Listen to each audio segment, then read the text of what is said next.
Hey, and welcome to iHeart Intellectual Radio, Black Conservative Radio. I am your host, Alan J. Campbell, aka the Batman, here at the top of the hour. I got a couple of things I'm going to address and get into. The first thing, and this goes back to what I talk about. Oh, wait, while it's fresh in my mind. Okay. It has been brought to my attention, and I know my show can get a little out there, a little raw and things of that nature. But here's the thing. The crew has got me because I understand that I'm the only one that's just raw as I am. They got me a swear jar. So each time that I swear, I got to put something in. Like if I happen to say shit, oh, there it is. Put that in there. There we go. Oh, no. We're not putting pennies in. No. My engineer said no pennies. No. Look. I'm not cheap. I am not cheap. You cannot take me to McDonald's for a Happy Meal and expect something afterwards. Doesn't work that way. You're going to get what you pay for me. So, so just so that y'all know, yes, there is a swear jar that you will tend to see periodically. So, with that being said, the first thing, and once again, we keep forgetting that we are not citizens of this country. We are not, and I'm talking about black people, we are not citizens. Okay, if you all watched the inauguration, January 20th, and then you had the young lady, Amanda Gorman, okay? She was the young lady who was the poet laureate who read a poem during the inauguration for Sleepy Joe and Kamala Harris. Now, here's the thing. Just recently, a week ago, she was racially profiled in her own building. Okay, this young lady, beautiful woman, beautiful, black, intelligent, but she was profiled in her own building. She was profiled by the security guard in her own building. I'm trying to think, wait. Hey, well, where have you been that you haven't seen this woman coming in and out of this building? I mean, maybe because she's educated, she speaks well, she pronounces all of her vowels. You know, she's not one of those individuals that says, that speaks Ebonics, but she's educated. She is articulate. Oh, I'm sorry. That word might be it might in some people's heads when I say that word, articulate. That means that you have your intellectual language. Now, she was profiled. So she was stopped in the apartment lobby and literally questioned. She had to produce an ID. The cop asked her, or this rent-a-cop, and I would call him this rat bastard piece of shit rent-a-cop. Oh, there it is. Wait a minute. See, I'm gonna draw. See, that's silver. That was silver. So, she took out the information, showed him the her ID and driver's license. But the point being, people, is that here it is. She was on a national stage, and she was profiled. And truthfully, this is not surprising to me. And, I don't have any sympathy. I just don't, because sometimes we fail to realize, or we forget, or we choose to exit certain things out of our head. We are still not accepted. It doesn't matter what we do, what level of education that we come from or achieve. We are still black. And until that portion of the Constitution is changed, meaning citizen or citizenship, is changed in the wording of the Constitution, we will never have the same rights. We will never have the same equal rights under the law. And we still have to remember, we still forget, we have to remember that we are not considered citizens. We are still considered what they call chattel property.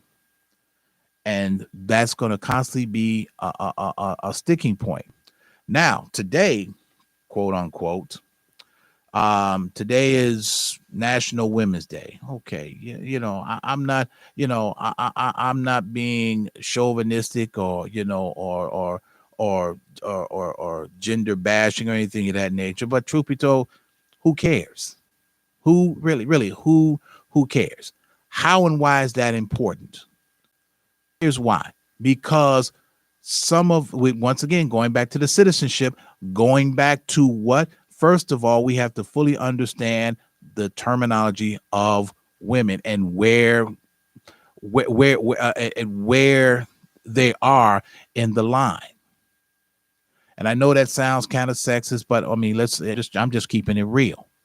I'm just keeping it real. Bottom line. And reason why I say that, because there was a video I ran across, and this is one of the things to where it's difficult to kind of look at certain things when you're referencing, okay, should women be in certain jobs? And it's not about can they do the job, but should they be in it? There was a video that came across that I saw where a female police officer, and oh my gosh, she was in the process of a traffic stop. And she approached the vehicle, and the individual got out and attacked her. Her partner couldn't get around the squad fast enough to help her. So this individual attacked her. He somehow, I mean, the thing about it is that he was whooping both their behinds, whooping the partner and the female cop. Her partner, he's a male officer, and he could do nothing with this guy. Once he got out, because he had a hold of the female officer, and he was beating her like he was beating a man. Now, the reason why I say this, or why I bring this particular incident up, is because there are some jobs that, in my opinion, are just too dangerous for women to be in, because the element of what you're subject to going to deal with. I'm not saying you can't be construction workers or bus drivers, but certain jobs to where the danger is inherent, such as a police officer, it's unnerving. And after all of this was over, after it was said and done, and they wind up getting this guy in custody. They subdued him, got him in custody after more officers arrived on the scene, because she's trying to defend herself and call for help at the same time. Now, if you've ever been in a fight and somebody's whooping your ass, and you're calling for help, it's kind of difficult to do. It really, really is. But she did the best that she could, and her partner jumped in and all of this. But after it was all said and done, this woman had to go to the house. I mean, she was taken by ambulance to the hospital, and she was shaken up, suffered a couple of broken bones in her face. But once they wind up talking to her, and in her mind, she wasn't sure if she could continue to be a police officer, because her words, I thought I was going to die. I thought this person was going to kill me. And the thing about it is that she couldn't get to her gun quick enough to neutralize the threat. And you notice I said not shoot. I said not shoot the individual, but neutralize the threat. And unfortunately, the individual that attacked her was a black guy who had a rap sheet and didn't want to go, and was on parole and didn't want to go back to jail. Well, guess what, Negro? You're going regardless now. And they wind up charging this guy with attempted murder of a police officer. Now, the female officer was white and the guy that jumped on it was black. Now, do we say that where's the equal? Where's the is that where's the equality? It's not about equality. It's about the inherent danger and the level, the level of inherent danger that exists. Now, if you want to get out there and you want to do what men do, by all means, knock yourself out. I have no problem with that. But you have to understand the inherent dangers that come with it. It's the same thing if you have to be on a female bus driver on public transportation. They get attacked too. But everything. You have to start looking at particular things. You have to start looking at it. And I say that only because while we're talking about the young lady that was profiled, this is the world that we live in. And the unfortunate part, she was profiled by a white officer, and to a degree, she got a quick lesson in what people go through, what most of us black people go through every single day. Profiling. Okay, so now we're at a point now to today in Minnesota, in Hennepin County, the George Floyd trial is about to begin. They were actually set to pick a jury today, but I have to applaud the judge and the prosecutor, because what they want to do, because they initially doubled down on charging Chauvin with third-degree murder, but now the prosecution, they want to reinstate that charge, because what happens if they reinstate the third-degree murder charge, that will ensure a conviction. And here's the thing: if they're trying, and the defense they were filing motions. They filed motions for dismissal.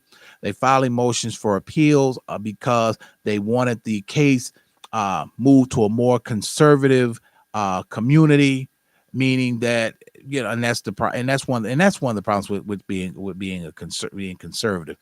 One of the things that you're facing. But what's going to happen? This guy, Derek Chauvin, make no mistake, this guy is going to get convicted. And you heard it here first. This guy is going to get convicted. There's no way on earth that this guy doesn't get convicted. There's no way. And not only that, but they reviewed the video. Initially, they said he had his knee on his neck for 8 minutes. It wind up, when they reviewed it, the entire length, it wind up being 9 minutes and 43 seconds that he had his knee on his neck. And at the same time, he was compressing the carotid artery at the same time, which subsequently led to George Floyd passing out. Not only that, but here's the other part. Derek Chauvin was the senior officer that day when this all took place. He had two rookies with him. Now here's the problem. Now here's the other caveat to that, is that if you and it doesn't matter it doesn't matter good or bad, right or wrong. And our own police superintendent says it best. There's never when he's referencing doing the right thing. There's never a time where doing the right thing becomes an inconvenience. There's never a time where doing the right thing is an inconvenience. You're supposed to do the right thing if you're in uniform, wearing a badge, and you take an oath to uphold the law, preserve life, and so on and so forth. This is your job. This is what they're paying you. This is what my tax dollars pay you to do. It doesn't pay you to go out here and execute people and kill people without cause. And remember, I use that term, without cause. without cause. Now, one of the things that that's on the books as far as legislation in Washington, they're finally getting around, and we'll see how far that goes. They're finally getting around to addressing police reform. I'm not too, I'm not too. I don't have a lot. I don't have a lot of faith in that of then actually really putting some things together because, or actually moving forward with police reform and dealing with social injustice. There's got to be something. You got to have strong individuals. Now, I mentioned this once before that we have 60. Count them. We have 60 members, 60 congressional members that make up the Black Caucus. So there are 60 members of the Black Caucus. My opinion, if you take all 60 of those Black Caucus members and they all band together for the common good, they can actually shut down Washington. They can stop things in its tracks if they really wanted to. Operative word, if they wanted to. That's the thing. And at the same time, if they really care, if they really gave a damn, they take into consideration their constituents. They're meaning the constituents, meaning the people that they serve, such as me, such as you. Anyone that is that considers themselves a voter or a citizen, once again, but we have to, we become citizens when it's convenient for them, especially around voting time. But this is one of the things that they're talking about, looking at and saying, this is what we're going to do. One of the congressional members, Sheila Jackson Lee, which whatever. She is one of the congressional members that is proposing what they call a George Floyd Justice and Policing Act to improve community policing relations and eliminate unnecessary deaths of unarmed African Americans with encounters with police. But the bill is only as strong as the information as the guidelines and the provisions you put into it. Okay, you want to talk about, here's the thing, and this is where they're going to have problems with pushback from the police department. When you're talking about excessive force, that has to be looked at from both sides. It has to be looked at from the community side. It has to be looked at from the policing side, and then you bring in experts. You bring in psychiatrists. You bring in experts who deal strictly in this matter of excessive force. When is the right time to use it? It's very different, and being a proponent of policing, of good policing. Let me make this clear. Of good policing, I have no problem with good policing if the law is applied equally. At the same time, if you are that police officer, it's very difficult to decide when excessive force becomes necessary. Now, there's two terms here. There's lethal force and then there's excessive force. Lethal force meaning that you're doing whatever you have to do to stop the threat from killing you or another. Excessive force is that you're using whatever is necessary to quell the disturbance or to neutralize the threat. And that's the that's the juggling act on how to do this. The biggest thing is excessive force, how to ensure that there will be a universal standard for excessive force.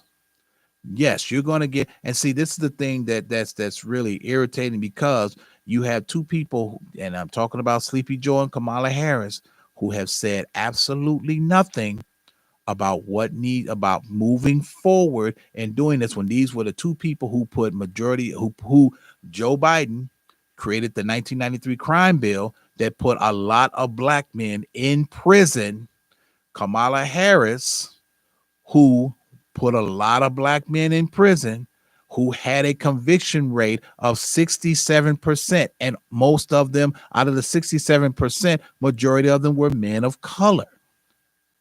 You got to ask yourself this question: how invested are these individuals? How?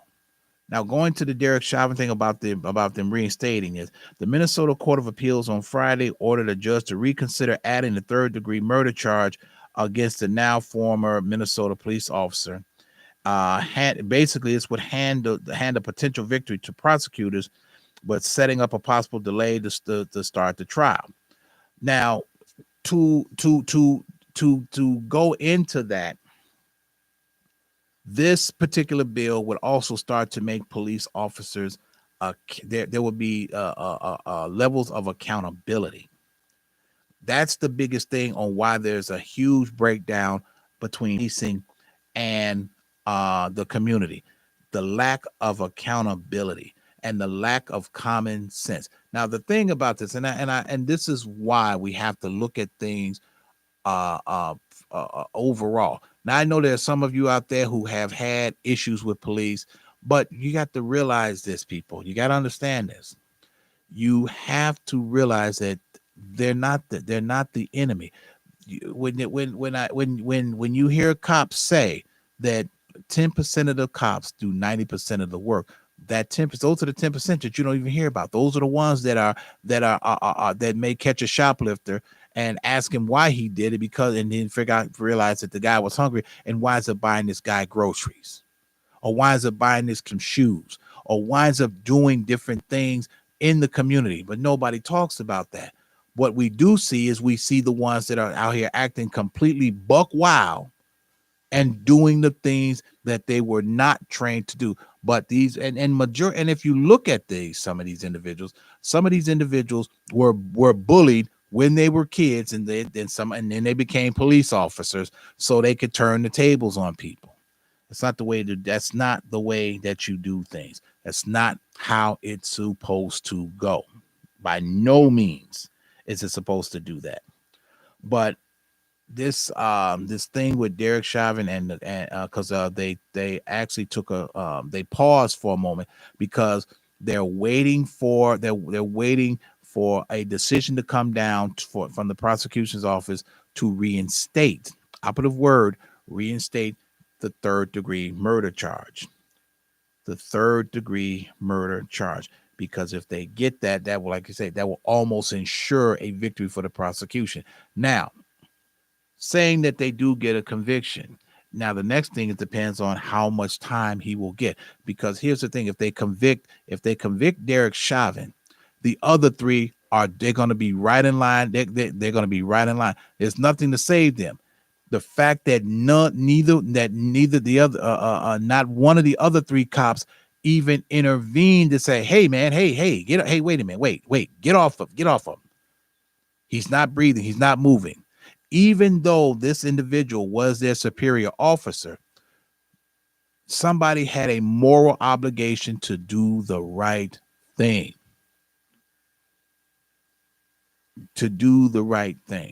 I was, and I know that sometimes it's very difficult to really kind of relate to policing and law enforcement and the community.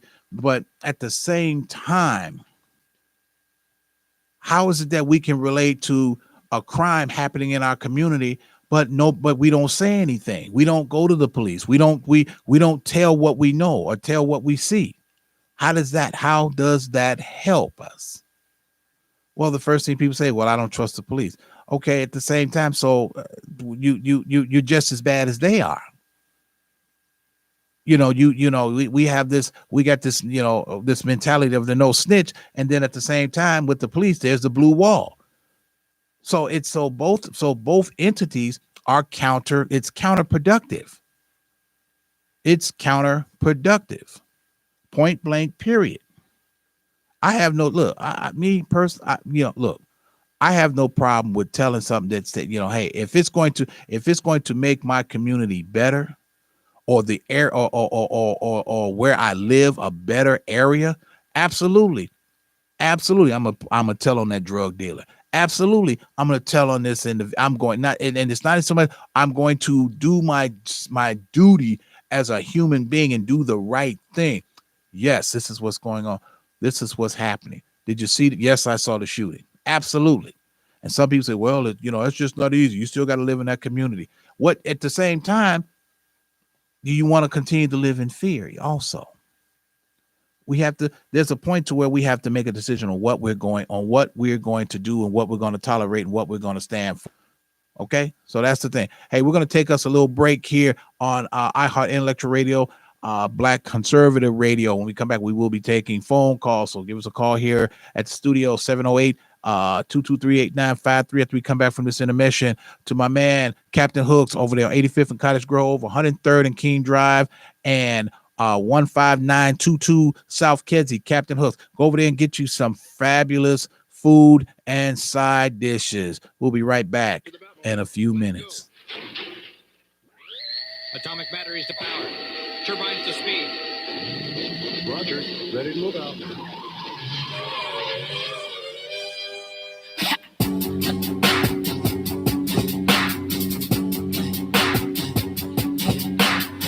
These niggas think it ain't crazy out here. Now bounce. Y'all gotta pardon me. I feel like a superhero up in here.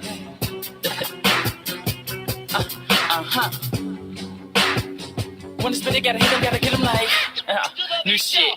They call me Batman, cause the black mask is on my face. Gun up on my waist, booted and suited in them black case. I'm looking for some hood rats that I take to the back cave. Y'all lame like blank man, while I'm steady serving them like pistol on my utility belt. Like, yeah, I keep my identity to myself. Like, you don't want me to grab that thing from the shelf. Like, I call them robbing, cause that's my only help, right?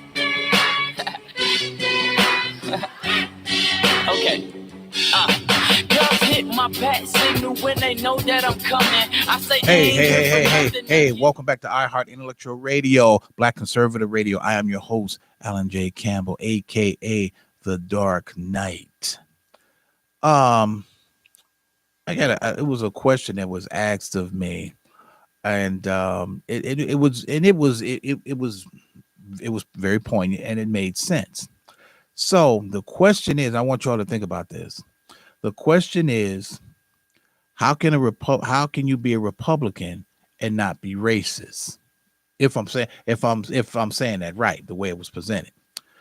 And I had to think about that. That's a very good question, because when you look at it, majority of Republicans are white and racist, but they're conservative, which is to a certain degree where we as Black people need to be as conservative. Because that way we get an opportunity to see things for what they really are, and that includes the sometimes the racist ideologies of Republicans. Okay, and I do mean that, the racist ideologies of Republicans. Now, at the same time, my grandmother, she used to say there were two types of racists. There's a northern racist and there's a southern racist. And as a kid, and I would wonder, I thought that thinking, okay, well, hell, a racist is a racist as far as I'm concerned. But as I got older and began to understand it, it's not necessarily true. You have some individuals, some racists that are what I call closeted. Okay. And she said the worst kind of racist is a northern racist. And I had done, asking the question, well, how is that? Well, a southern racist is going to tell you. He's going to tell you flat out, he doesn't like you. He doesn't like you. He don't like niggas. He don't like your mom. He don't like nothing. He don't like nothing that is going to anything that's going to take away from his prosperity. He's going to tell you that. A northern racist is the one that will actually stand there and he will befriend you, shake your hand, pat you on the back, and say, you know what? Good job, George. But this is the same one that will talk about you behind your back or at the water cooler with his white buddies and call you spear chucker, watermelon, and coon, but he won't go say it to your face. See, those are the ones that are kind of that makes things that makes certain levels dangerous.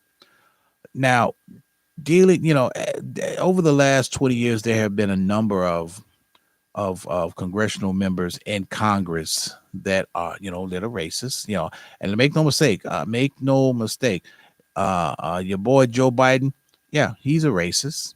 Yes, he is. See, but what he's doing now is that whether you want to call it he's trying to make amends, I'm not sure about that. I'm not sure. But this is an individual who has gone to a number of deceased clan member funerals. Yes, he has. I can't make this up. Listen, I'm not pulling this out of my behind. Look it up. You will see. You will see certain members that he has allegiance to. You got to understand who you're dealing with. You have to understand who you're dealing with. You have individuals like that's a Republican like Lindsey Graham. Yeah, Lindsey Graham's a racist. But Lindsey Graham, he's a racist and it's crazy that you have to say this. He's a racist when it's convenient. But then he's your best buddy when it's convenient. He's your buddy when he needs those votes. So when we're talking about how can you be associate with Republicans, but yet some of them are racist? It's a juggling act. It really is. It really is, because the biggest problem is that the mentality that has been fostered into these people over the years. See, a lot of white Americans have had this mentality, or they've been it's been fostered in, it's been bred in, it's been taught that that they're the chosen people, they are the people, and anyone that is not of the same color as they are beneath them. Okay. For a long time, Black people were Republicans. We were conservative individuals because we saw things for what they were, and at the same time, we had to work with these people to get what little we could get. We had to work with them. We didn't become majority of us didn't become Democrats until 1960, shortly after 1961. 61.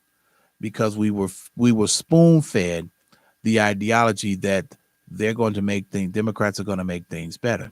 Okay, so let's fast forward 60 years, and here we are. And what do we see differently? Nothing. There's nothing different. And to a certain degree, you look at both parties. Both parties are actually self-serving. They're self-serving. Like right now, you take the 1.9 trillion dollar relief package. Okay, and the package barely passed. It passed along party lines. When it went to the Senate, it passed 50 to 49. In the House, it passed 122 to 112. So where does this help any of us? How does it help? I mean, it clearly states, even scripturally, a house divided cannot stand. That's you see that right now. That's pretty much evident. And when they passed it in the Senate over the weekend, I just kind of laughed at like 49 or 50 to 49. So maybe somebody didn't show up. And the bottom line is that all of the Republicans voted against it. All the Democrats voted for it. So that means that one Republican didn't show up or didn't cast a vote. One. So I mean, just basically handing these things. So the biggest thing is trying to balance this. It's a balancing act. It's exactly what it is. It's a balancing act on How do you deal with these people? And as we, in years ago, most Republicans were racist individuals. But what's happening now is that you're getting new blood in, and also too, you're starting to see more blacks migrate to the Republican side or the Republican Party, because now they're starting to see that they're being railroaded each and every time they do business with the Democrats.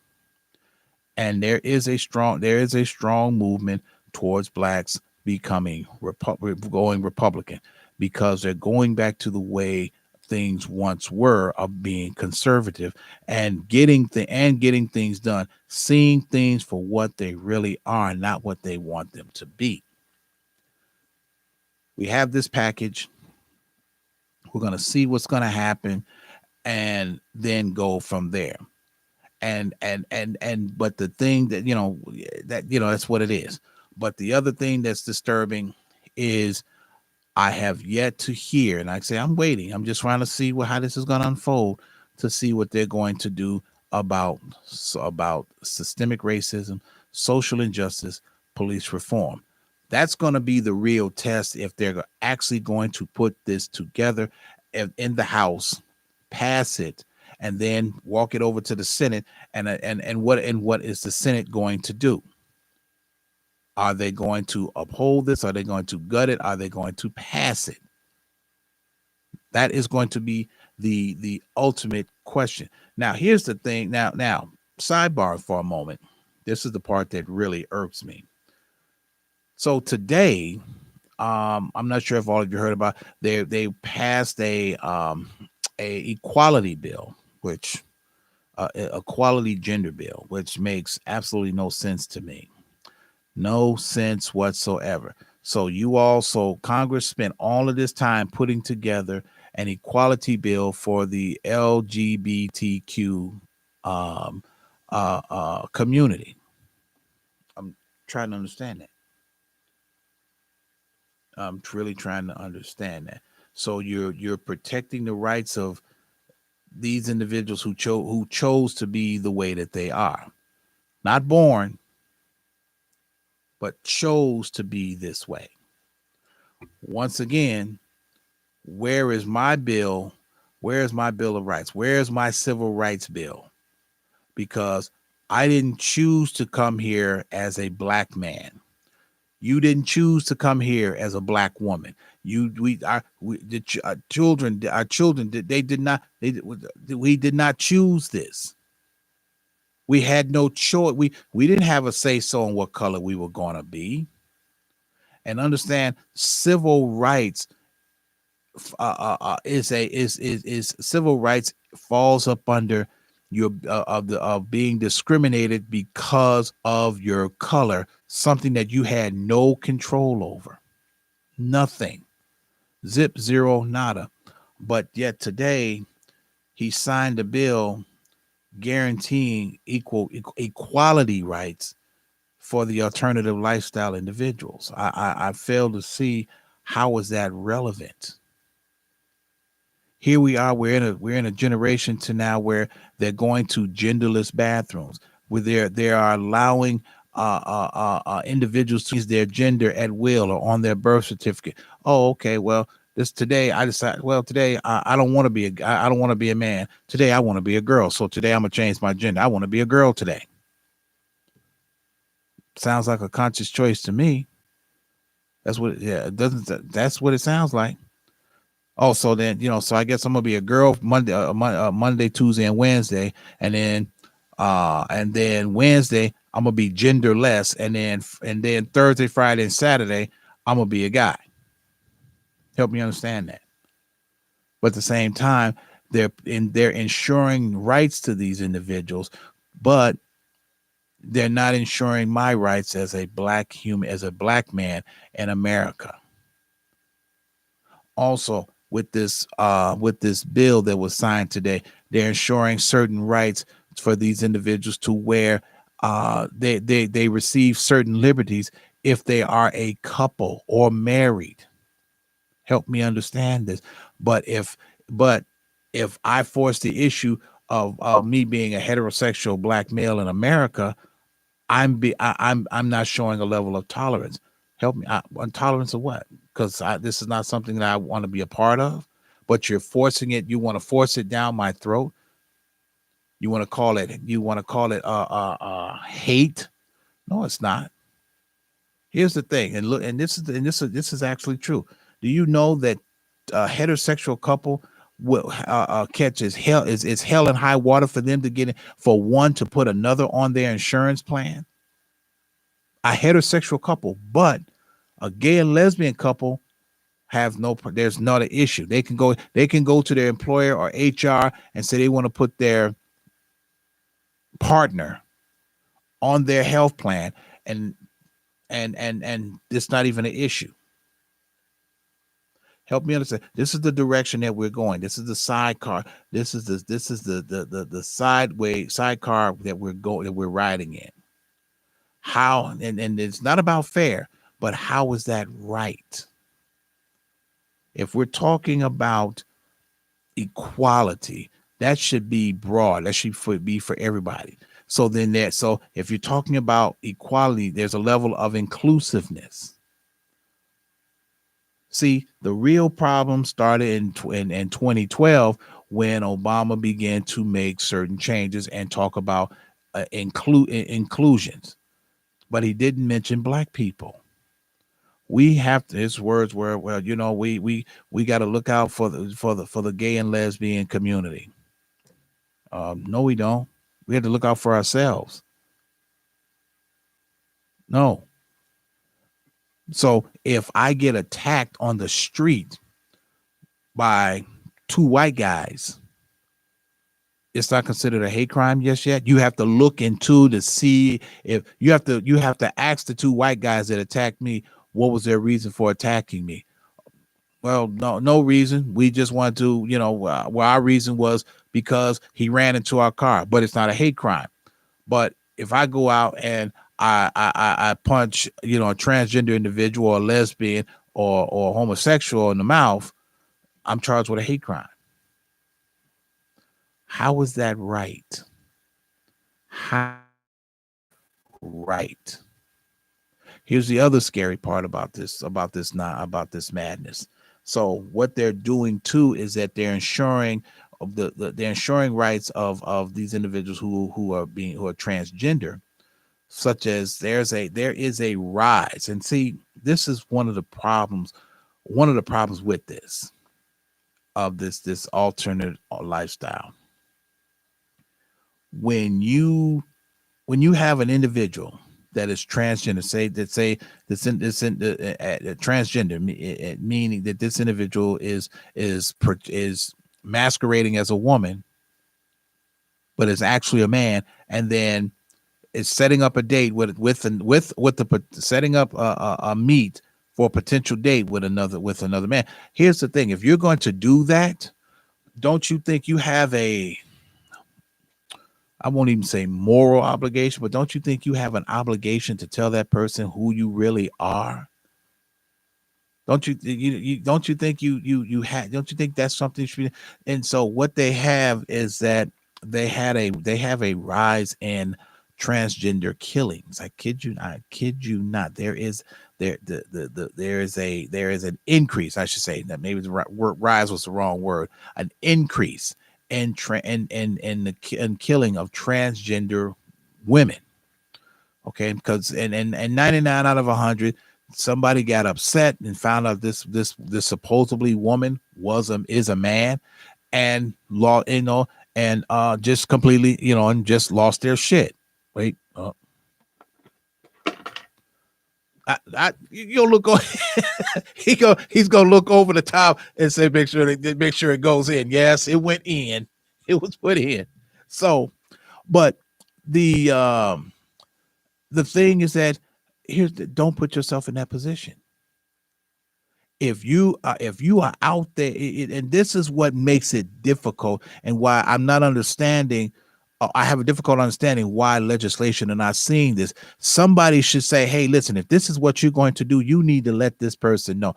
if you are on somebody's back page and you're searching and you are not who you say you are, and then you get yourself into a predicament, a problem to where an act of violence is committed against you, even up to the point of homicide. You know, you can say what you want. Truthfully, you can say what you want, but sometimes you put yourself in that position. There are consequences for this. There are serious consequences, but at the same time, you are ensuring their right. Help me understand, how is that? How do you go from this to that? Ensuring their rights. Yes, I know everybody has a right to do what they want to do, but at the same time, you don't have the right to deceive someone. You have to and expect what to happen to happen. And when signing this bill, you are telling regular people, regular citizens, that they're not they're not their value, that you're devaluing. They're not worth. They're no worth.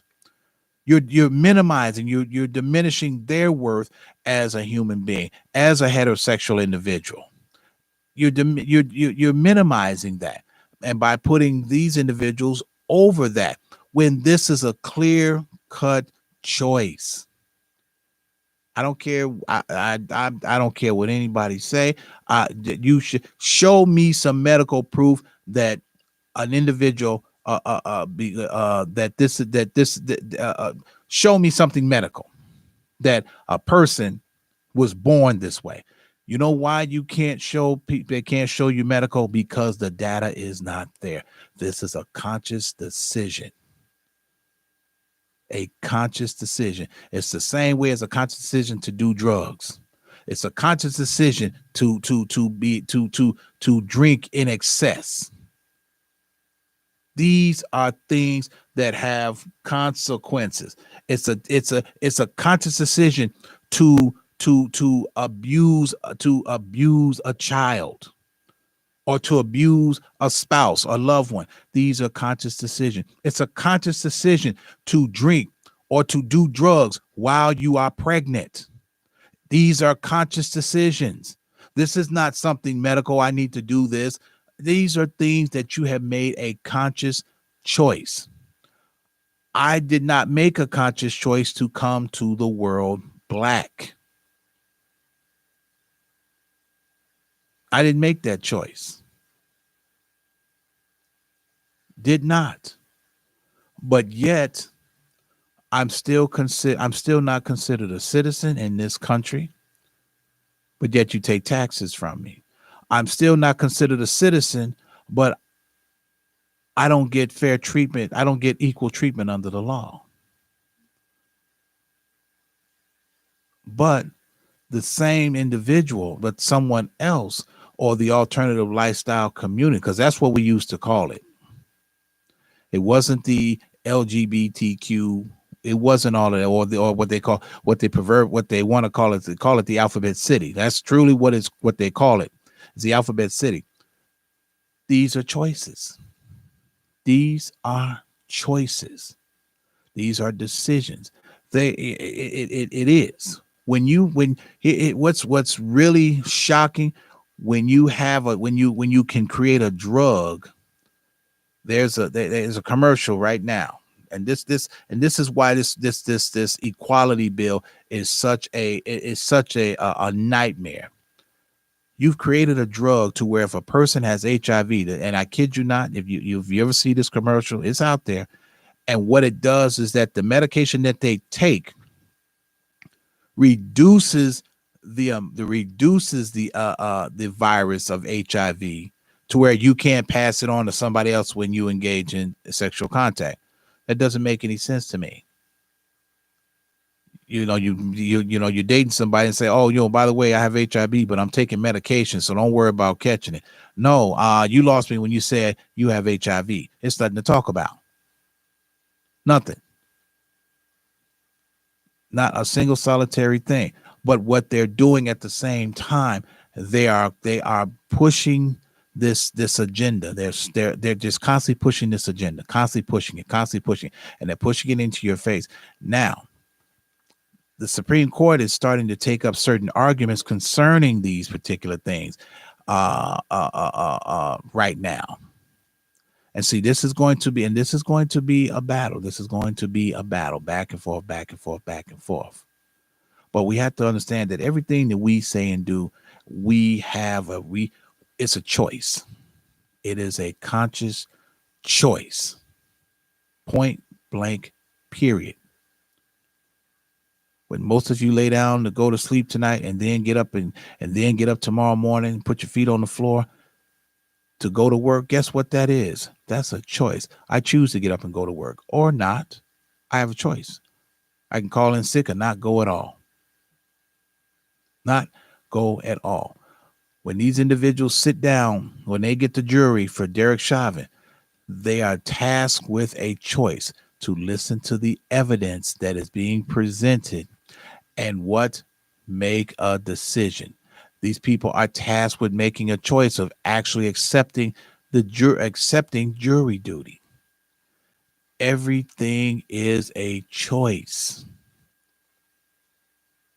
When you decide to do something, whether it's right or wrong, good or bad, it is a choice. And we have to fully understand. We have to understand that. It's not a matter of getting there, but we have to fully understand that. Understand that. When we decide that when we as Black people in our community, when we decide to stand by and watch our community tear itself apart or continue to deteriorate, when we stand by and we watch it, that's a conscious choice. That's a choice. You've made the decision. It's a choice. If I make choices, I live and die by my choices or decisions. If I make a decision, I'm gonna stick to it. Sometimes I'm right, sometimes I'm wrong. But it's a rare occasion when I'm wrong. It's a rare occasion. But it still boils down to a choice. It still boils down to a choice to when we're dealing with Democrats, when we're talking about the Democrats and Republicans, when we're talking about socialism or democracy. Everything is a choice. It's a balancing act. And that's what puts us where we are, of making hard choices and decisions. So, but I see the lights in the distance are flashing and the helicopter's about to land. So what does that mean? That means it's all the time we have here on tonight's show, Black Conservative Radio. A shout out to my man over there, Captain Hooks, Chicken and Seafood. Go check them out at 85th and Cottage Grove, 103rd and King Drive, and 159th and Kedzie and Markham, Illinois. So with that being said, not my monkey, not my circus. I'm going to see you all in 2 weeks. Atomic batteries to power. Turbines to speed. Roger. Ready to move out.